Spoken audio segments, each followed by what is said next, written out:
안녕하세요. 대의원 멘토 김대훈입니다. 자, 오늘은 이제 저번 영상에서 대안방직의 기본 내용 그리고 기업 개요를 좀 알려드렸다고 하면은요. 이번 영상에서는 대안방직의 뉴스와 시황 분석 그리고 차트와 수급 분석을 한번 해드리도록 하겠습니다. 자, 대안방직이 무엇을 하는 회사인지 궁금하신 분들은요. 대기업 채널에서 대안방직이라고 검색을 하시면 영상 있으시니까 한번 보시고 오시면 너무나 좋을 것 같습니다. 자, 그럼 대한방직 이제 분석 시작해 보도록 하겠습니다. 자, 대한방직 이제 차트 한번 보시기 전에요. 일단 먼저 과거 얘기부터 한번 좀 하죠. 일단은 대한방직이 무엇을 하는 회사입니까? 이제 면이라든지 방직 이런 것들을 염색하고 제조, 판매하는 업체입니다. 그래서 면사라든지 혼방사 뭐 약간 이런 고부가 가치의 특수사 등을 생산해서 판매하는 사업 부분이 있고요. 그리고 이제 니트 원단이라든지 이제 이런 것들을 염색 가공하여서 이제 2차 섬유 제조 업체로서 이제 공급을 하고 그리고 염색이랑 이제 가공된 원단을 완제품으로 내놓아서 이제 온라인 채널을 통해서 직접 판매하는 부분도 있다. 이렇게 좀 이해를 해주시면 되는데 일단 나 지금 여기 보시면 이제 차트 보시는 거와 같이 하한가 맞고 거래 정지 당하고 그리고 다시 하한가 같은 이런 좀 안 좋은 사태가 좀 있었었죠. 뭐 이제 제2의 SG 사태라고 해서 하한가 사태가 좀 크게 일어났었었는데 이때 정말 조금 투자자들이 정말 좀 많이 좀 힘들었었습니다. 대략 이제 고점 대비해서 85%가 하락을 했거든요. 이게 지금 주봉으로 보시는 건데 지금 잠깐만요. 원래 주가가 정말 잘 가고 있었어요. 주가가 잘 가고 있다가 이렇게 갑자기 뜬금없이 고작 이제 한 1, 2주 만에 이렇게 급락을 해버린 사태였기 때문에 정말 뭐 손 쓸 수도 없고 아무런 대응도 할 수가 없었었습니다.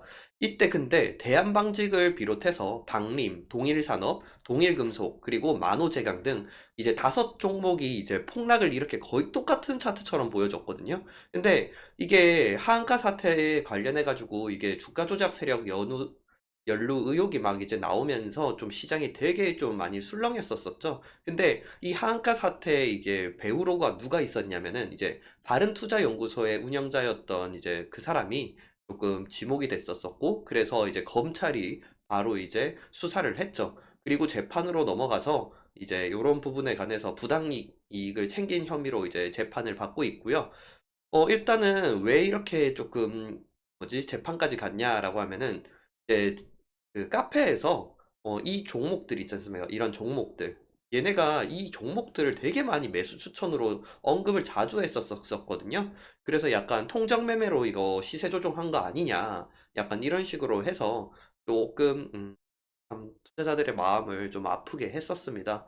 그래서 여전히 이제 좀 주가는 전혀 회복을 하고 있지도 못하고 오히려 더 지금 떨어지고 있는 부분이 보이시죠?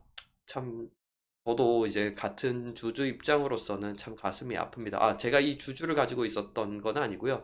다른 비슷한 종목을 가지고 있었었는데 저도 갑자기 그때 급락하면서 참 그때 어이가 없었었습니다. 참 손절은 하긴 했는데 자, 일단 그러면은 이제 요거 이제 분석을 한번 시작해 보도록 하겠습니다. 자, 일단은 너무나 급하게 급락을 했기 때문에 여기서 지금 거래량이 어마어마하죠. 네, 어마어마한 거래량으로 여전히 이제 다 모두가 이제 팔겠다고 해서 아우성거렸던 것이고 지금 근데 여기서 포인트로 제가 보려고 하는 거는 외국인 순매수 금액입니다. 이제 워낙 급락을 했기 때문에 이 급락한 시점부터 외국인들이 저가에서 한번 매수를 시작을 했다라고 보시면 되고요. 근데도 여전히 주가는 계속해서 시장의 주목도 받지 못하고 계속 떨어지다 보니까 그 이후에는 아주 조금씩 조금씩 좀 분할해서 손절을 하고 있는 모습으로 지금 보여집니다.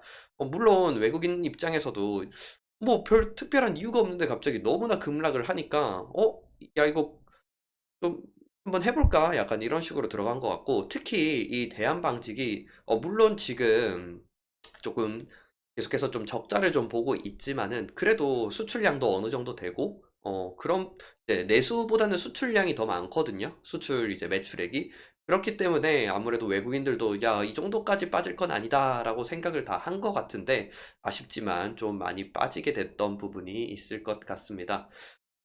지금, 이 부분에서 솔직히 저도 이게 뭐 다시 주가가 올라갈지 내려갈지를 제가 알 수 있는 건 아니지만, 일단은 그래도 상당히 많이 빠졌거든요. 많이 빠진 부분에서 조금 반등세가 좀 일어나 줬으면 좋겠는데, 이것도 지금 조금 아쉬운 게, 지금 보시게 되시면은, 일단은 적자를 이제 22년도에 기록을 했고, 이제 23년도 1분기에도 적자죠. 다만 이제 조금씩 조금씩 이제 다시 흑자로 돌아서는 모습이 있습니다. 그래서 12월 이제 4분기죠. 2023년 4분기 실적이 이제 곧 나오지 않습니까?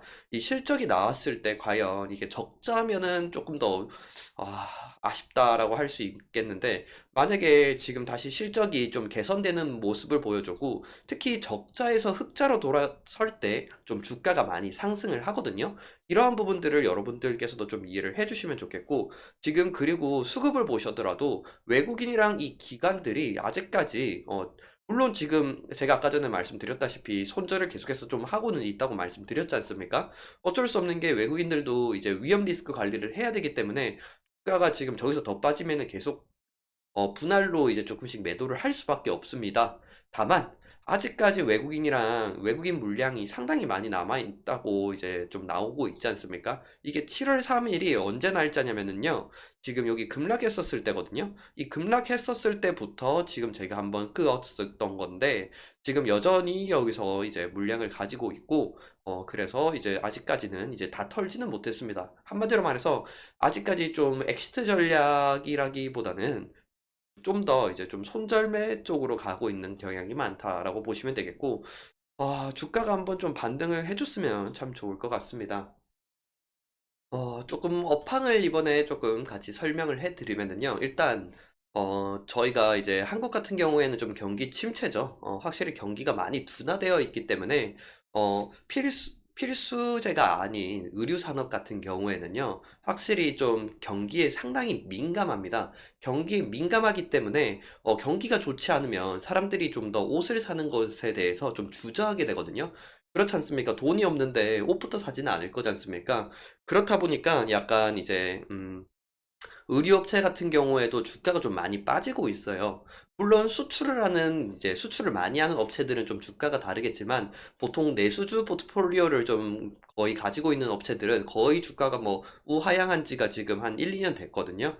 그렇기 때문에 이 업황 자체가 조금 돌아서야 되는데, 아직까지 경기가 좀 둔화가 돼 있지만, 아직까지 경기가 살아난다는 느낌이 없거든요. 이게 부동산 PF도 지금 한국에서 지금 계속해서 문제가 되고 있고, 그리고 이제 미국에서도 조금씩 조금씩 이제 경기 둔화가 조금씩 되고 있지 않습니까? 그러한 부분들이 빠르게 좀 고쳐지고, 시황적으로도 좀 더 이제, 거시경제 쪽으로도 좀 더, 좀 돈을 풀어지고, 미국이 진짜 금리도 내려서 좀 더 이제, 돈의 유동성이 많아지면서 좀 경기가 좋아져야지 이런 경기 민감주 같은 이제 의료업종 같은 경우에는 좀 더 주가가 올라갈 수 있다. 이렇게 좀 보실 수 있겠습니다. 그렇게 좀 이해를 해주시면 되고, 이런 섬유 제품을 지금 담당하고 있는 게 대한방직이지 않습니까? 결국 이러한 부분에서 역시 시황적으로도 조금, 좀 어려운 영업 환경이다라고만 이해를 해주시면 될 것 같습니다. 그리고 이제 조금 그래도 긍정적인 부분이라고 하면은 일단 상당히 좀 주가가 저가이지 않습니까? 저가까지 많이 내려갔거든요. 그래서 지금 보시게 되시면은요. 거의 정말 주가가 지금 최저 지지선 2018년 이후까지도 계속해서 이제 더 떨어지고 있는 상태이기 때문에 거의 지금 10년 전까지 차트가 내려가야 됩니다. 그렇기 때문에 차트적으로 제가 지지선 한 번 더 그어드리면은 이제 2014년쯤 되겠네요. 2014년, 약 10년 전 이제 저항선까지 좀 내려와 있다라고 보시면 될 것 같습니다. 그래서 여전히 여기서 조금 반등세가 조금 나와주는 게 좋은데, 만약에 지금 이 시나리오를 든다면 여기서도 떨어진다고 하면은, 지금 업황이 안 좋기 때문에 좀 그런 부분도 있긴 한데, 실적이 좀 대신해서 좋아져야 돼요. 실적도 만약에 또 마이너스다라고 하면은, 주가가 좀 더 떨어질 수 있다는 거, 한 5,600원 부근까지도 좀 떨어질 수 있다는 부분도 좀 염두는 해 주셔야 되고, 그렇기 때문에 이제 7,600원대 여기 쪽 부분이 조금 이탈을 한다라고 하면 솔직히 리스크 관리를 좀 하셔야 되는 부분도 있습니다. 왜냐하면은 지금 외국인들이 지금 계속해서 리스크 관리를 하면서 어쩔 수 없이 손절매를 조금씩 조금씩 하고 있지 않습니까? 네, 이런 부분들을 보게 되면은 확실히 조금 외국인들도 지금 일단 리스크 관리를 계속해서 하고 있다라고 보시면 되고, 분명히 외국인들도 이거 손실 중이거든요. 솔직히 이런 사태가 일어나는 것 자체가 말도 안 됩니다, 진짜로. 아니, 저렇게 우상향하에 나가면서 가던 주가가 고작 단 2주 만에 몇 년 동안 올랐거든요? 올랐죠? 22년도부터 시작해서 2023년도까지 올랐던 주가가 단 2주 만에 빠진다는 게 이게 말입니까? 이게 방구입니까? 그렇죠?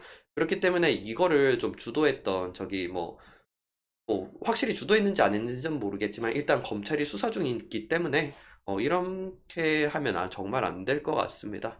자, 일단 이렇게 해서 제가 마무리는 해 드리는데, 두 번째 시나리오를 한 번 더 말씀드리면은 이제 7,500원대에서 좀 일단 반등이 일어나서 일단은 만 원대 부근대까지 다시 한번 조금 도전을 하러 가는 부분은 일단 실적이 제 생각에 다시 이제 만약에 흑자로 돌아섰다 이렇게 됐었을 때는 가능한 시나리오거든요. 이러한 부분들을 여러분들께서도 좀 봐주시고, 이 실적 부분 이제 1월 달이니까 4분기 실적이 어떻게 나오는지 정확하게 좀 체크를 하셔야지 좋을 것 같습니다. 네, 그럼 이상으로 대한방직 이제 기업 분석 영상을 마치겠고요. 구독과 좋아요 좀 많이 눌러주시면 너무나 감사드리겠습니다. 자, 오늘도 시청해주셔서 감사드리고, 저는 기업을 쉽게 설명하는 남자 김대훈이었습니다. 감사합니다.